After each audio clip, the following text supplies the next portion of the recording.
Hey, what's up, YouTube fans? So on the last video I made, right, I was saying about how with the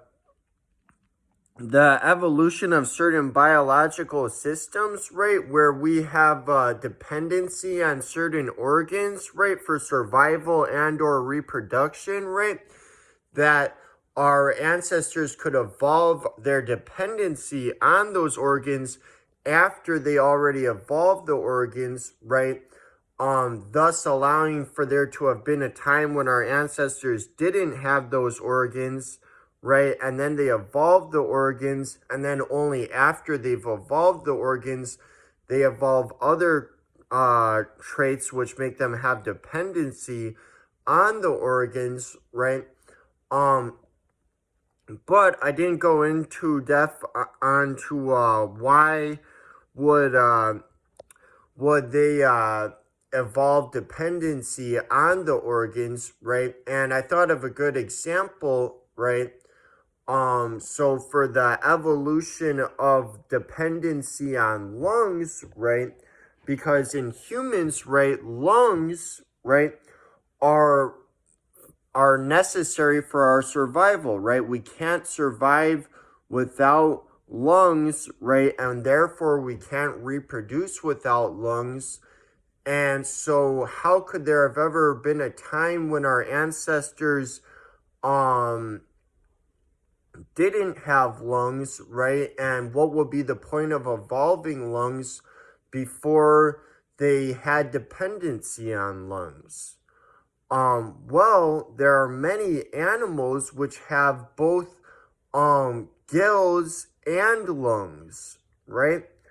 So this is what we see in many amphibians, and this is what we see in lungfish. Those are a few examples of creatures where they have both gills and lungs, right? And so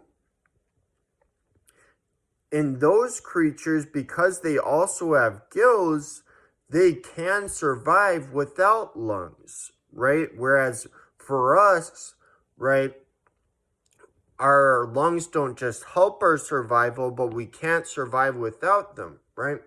And so why do those creatures, why did their ancestors evolve lungs then if they can survive without lungs? Well, there's still potential for significant advantage for them to have lungs, right? Because while they can survive without lungs, without the use of their lungs, they can survive underwater, right?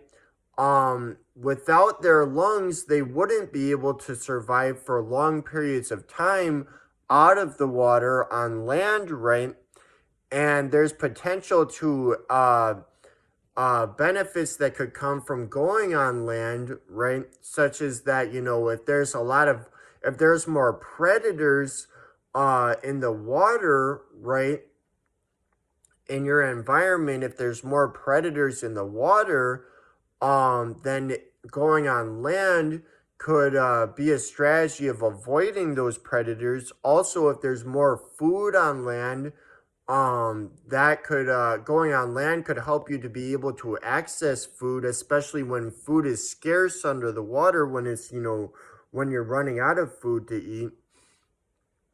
And so there can be advantages to being able to move on land, even if you're capable of surviving underwater. There could be advantages to also being able to survive for extended periods of time on land, right? And so therefore, there's evolutionary reason then for some creatures with gills to go on to also evolve lungs, right? And then once you have a creature that has both gills and lungs, as is the case for some creatures alive today, right? Then there's potential for them to start spending most of their time on land, right? Because they are capable of surviving on land, right? many creatures with lungs will be just as, many of the creatures with both lungs and gills, they'll be just as capable of spending time on land as in water, if not more capable, right? And so, depending on the environmental circumstances, it may become most advantageous for them to spend most of their time on land, right? And eventually, they may start not spending much time at all in the water, right? If it starts to get a lot more uh, uh, hospitable on the land, right? Like if there's a lot more resources like food on the land, if there's less predators, right? They may start spending little to no time in the water, right? And then if it continues on that way for millions of years, then they may go on to lose their gills, right? Because traits that are not being used will oftentimes be lost through evolution, right? Because they are energetically costly, right? So if it's not helping them, it's more likely to hurt their chances of survival and reproduction than to help their chances of survival and reproduction. Not to mention that if it's not being used in its original form, if it's not being used for its original purpose, then it might as well be adapted towards a new purpose, right? And we have evidence that the gills of our ancestors, that some of these gill structures did become adapted towards new purposes, right?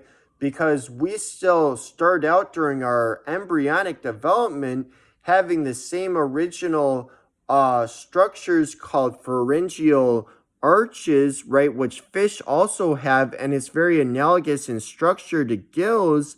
And in them, it actually goes on to become their gills. But in us, it more so rearranges further into development and it becomes completely different things, not gills, right? And so if you're no longer using your gills much or even at all for millions of years, you can begin adapting them towards new purposes where they no longer can serve their original purpose, right? And or just losing them altogether, right? And so then by that point, you would have dependency on your lungs, right? Whereas when your ancestors originally evolved them, they didn't have dependency on their lungs. They could survive and reproduce without their lungs, right? But it just helped their chances of surviving and reproducing, right? But then eventually they become fully dependent on the lungs, right? So that would be an example then of how you could evolve a trait before you have dependency on it, and then only later become dependent on the trait through the course of evolution, right? All right, that's all for now. See you guys.